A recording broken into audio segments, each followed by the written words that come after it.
after I murdered him. I could have killed her, but what little conscience I had left stopped me from doing it. I didn't say a word as the police slapped the cuffs on me and shoved me out of the bloodied hotel room. I was silent again when they roughly shoved me into the police cruiser and when they began driving me off towards the station. "Better call that voodoo freak. He's got a lot of explaining to do on this one," the cop driving said, driving me towards the station. I looked up at them from behind the cage that separated me from them. I pushed my face close to the cage to try and listen to their conversation. It's getting harder to do whatever he says, especially after the whole shop burned down. He's got us turned up to 11 covering for all his shit, the man mumbled, sighing as he stopped at red light and looked back at me, flinching when he saw how close I was staring at him. He soon elbowed the cage hard and sent me back into the seat. Rubbing my nose, I stared in silence as they continued driving after the red light. "Isn't this his clerk? Or cashier or whatever?" the other cop asked, turning to look at me with a disgusted look. And I stared back at him with my button eyes and just stared at him, eventually winning as he turned to look straight ahead. "How should I know? That freak never informs us of anything," the lead cop said, driving off towards the station. He looked at me through the rear view mirror and kept a watchful eye on me the whole drive there, them making sure to keep quiet about King Creole around me. I sighed as we finally arrived at the station and I was pulled out of the back seat and into the station. Having all these cops eye me as I was pushed into a solo cell was uncomfortable to say the least. I sat down on the cold bench of the holding cell and stared at the ceiling light as I took the gravity of what I had just done. I killed my mother. I killed my father. And while inside, I was tearing myself apart with grief. But aside from some thoughts of that, I didn't feel anything other than a sense of pride. At least with my dad's death, I was able to have more fun with it. "Hey, freak!" the cop who brought me here said, banging on the bars with his nightstick, bringing my attention from the ceiling over to him. I stared at him for a while. I would normally answer him, but I really didn't have anything I wanted to tell him. "Your boss is here," he snuffed, stepping aside as a familiar face and a top hat came into my view. I sat up straighter when he did, and stood up all the way when he came to a stop in front of my cell. "Travis, you've been a very naughty boy," he said to me, looking at me in the cell and looking at the bars, tapping the metal rods with his cane with that smile of his. I looked at him, and then looked at the floor in disgrace. "I'm sorry, sir," I said on my own volition, the first word I've spoken since carving up my father into pieces. He seemingly relished in those words and stared at me through those bars. He was eating up the side of me, no longer trying to fight him. "I heard from this nice officer that you made a very big mess in a nice hotel room," he said with a chuckle, and the cop rolled his eyes. "He did more than make a mess. This psycho of yours completely destroyed his dad like he was a fucking fish." He shot at Creole, grabbing him by the back of the collar and pulling the Voodoo King back from my cell. I swallowed hard as I backed away from what I was dreading was about to happen. "Son, I'll ask you to kindly let go of me," Creole said, clearly annoyed at this officer for laying a hand on him. The officer, however, clearly didn't take the hint, pulling him away from me and shoving him into looking at him. "Listen here, your little deal with the department is quickly showing itself to be lopsided in your favor. The only crime that gets committed here is by you." He shoved his finger into Creole's chest. He looked down at it and then up at the officer's face, sighing as he grabbed the man's hand and yanking it right off his wrist. It was like his hand was a glove and had been easily ripped off. He stared in disbelief for a moment and then began screaming as blood began spilling out of his stump.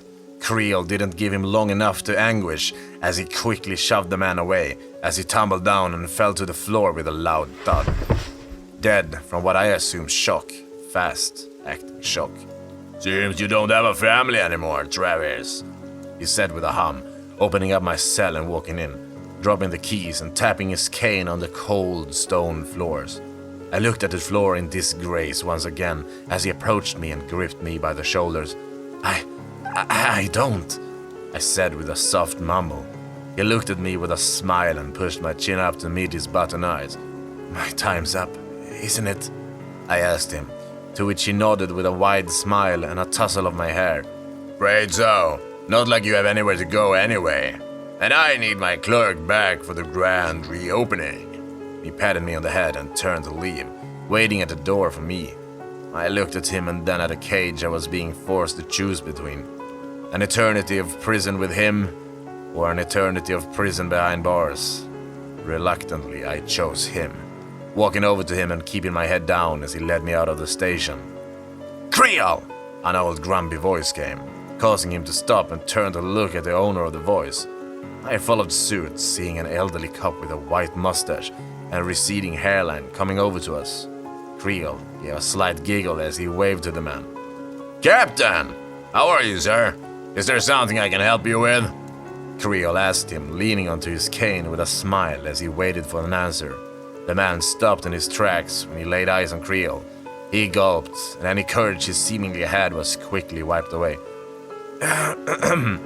You killed another officer. Did he give you some kind of trouble? The man asked, clearly on the defense, as Creole seemingly had some kind of sway over him. Creole tapped his chin in thought, as if the fact that he had just killed a police officer had completely slipped his mind. Oh, yes. He was very rude to me and my employee, saying things like our deal with each other was only benefiting me. Can you believe such nonsense? Creole cackled, slapping me on the back as he laughed. I stumbled forward a bit and offered my boss a little courtesy chuckle as well.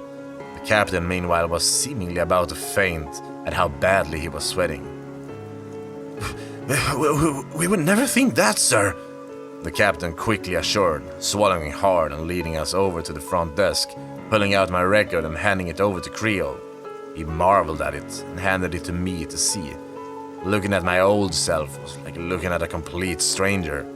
I didn't know who the person looking back at me was, and I didn't think he even knows who I am. Thank you for all your help, Captain. Creole tipped his hat and led me out of the police station. Once we were outside, he yanked the sheet from me and tore it up into pieces in front of me. Another piece of me was destroyed, and I was left with just him now. What happens now, sir? I asked timidly. He looked at me with a raised brow and chuckled like I was an idiot. Maybe I am one. We go back to the shop, of course. After all, you and Mama need to learn to get along together. Plus, your punishment still isn't over yet. Just because you killed your daddy doesn't mean you get rid of what you did. He hummed, grabbing me by the hair and pulling me close, shoving the head of the cane into my face. Besides, I'd like to meet this new Travis, the one who wants me to call him a good boy. He mused. I swallowed hard, forgetting I had written that during the murder of my dad. I kept silent, which didn't make Creole happy, as his smile wavered and he beat me on the head with his cane. He grabbed me by the hair and dragged me off, as he forced me to walk off towards the end of town where the shop is located.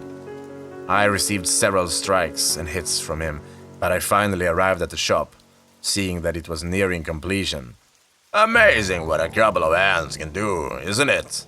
He asked with a chuckle as he leaned on my shoulder and waved his hand at everything that had been done to fix the once burnt-down voodoo shop.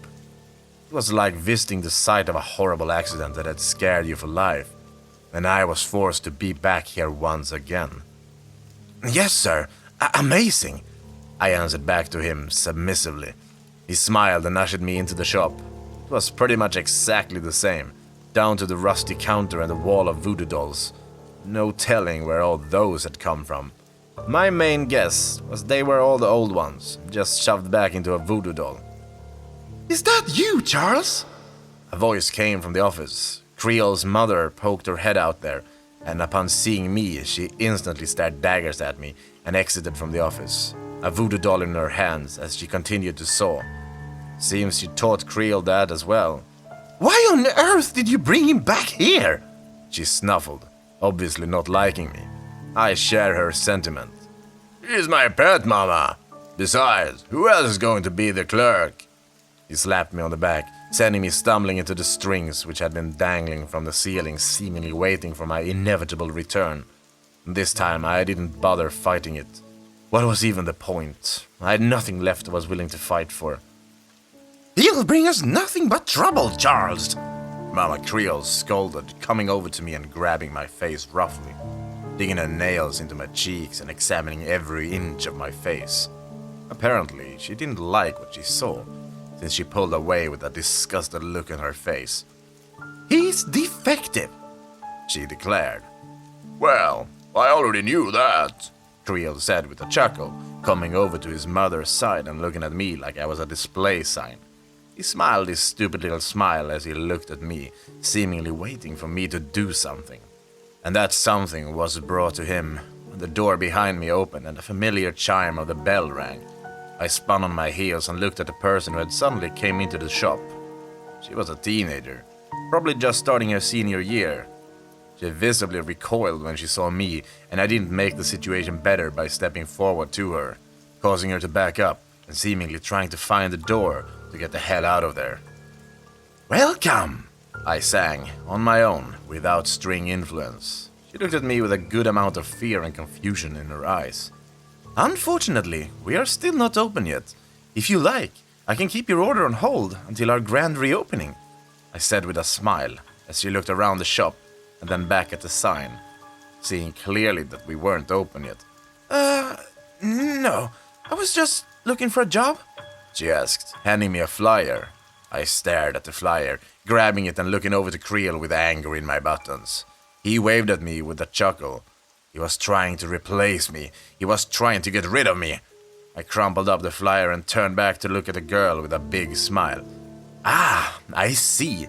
Come right this way, I said, taking her past Creel and his mother, who both said nothing as they watched me with interest. I led the girl over to the counter and bent down behind it, smiling to myself when I found exactly what I was looking for. I reached out and grabbed a pair of scissors. Reappearing from behind the counter, I stabbed her hand into the counter with a hard smash. She screamed loudly as she looked to the scissors sticking out of her hand. She pulled on them to try to get away. I smiled as I watched her struggle to try and get away from me.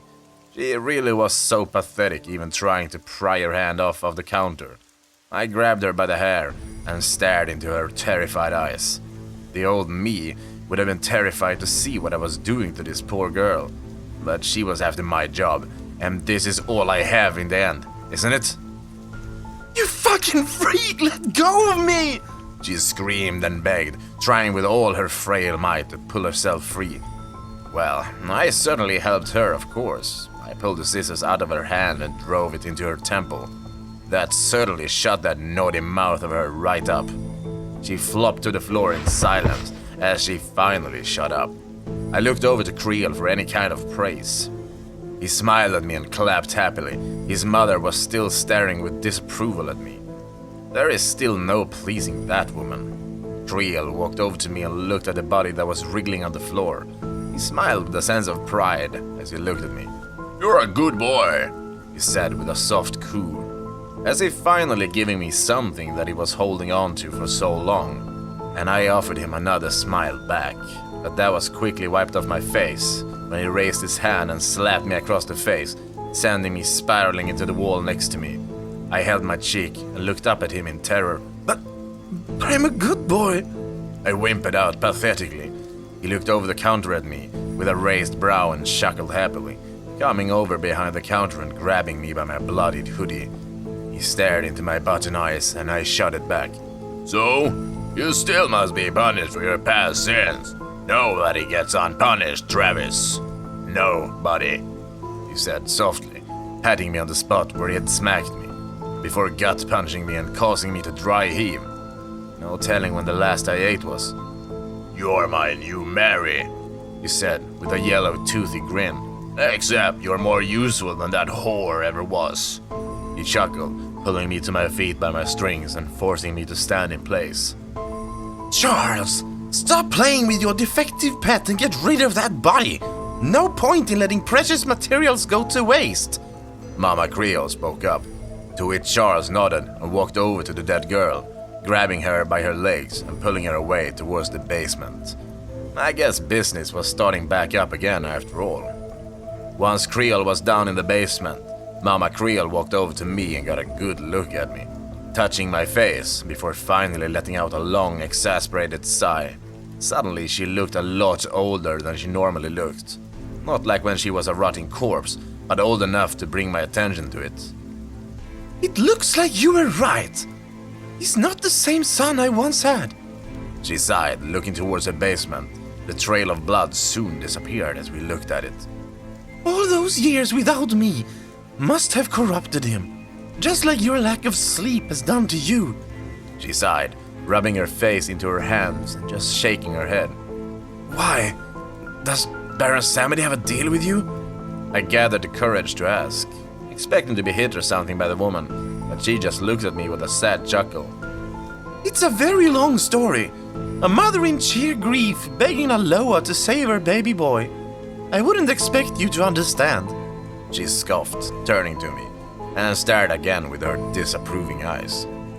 I said nothing to her as she went off and entered the office. I stayed at my counter until King Creole returned, happily singing to himself as he walked past me, over to the front door and turned the closed sign to open.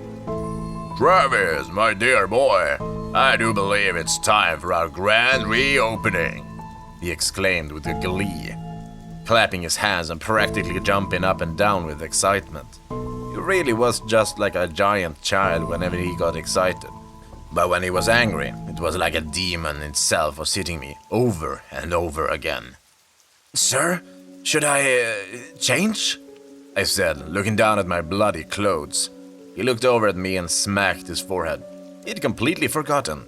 He came walking over to me and took me by the shoulder, nodding and pointing to the basement door. I nodded obediently and walked over to the basement.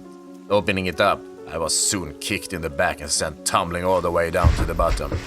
Creole's cackling followed me down all the way to the basement.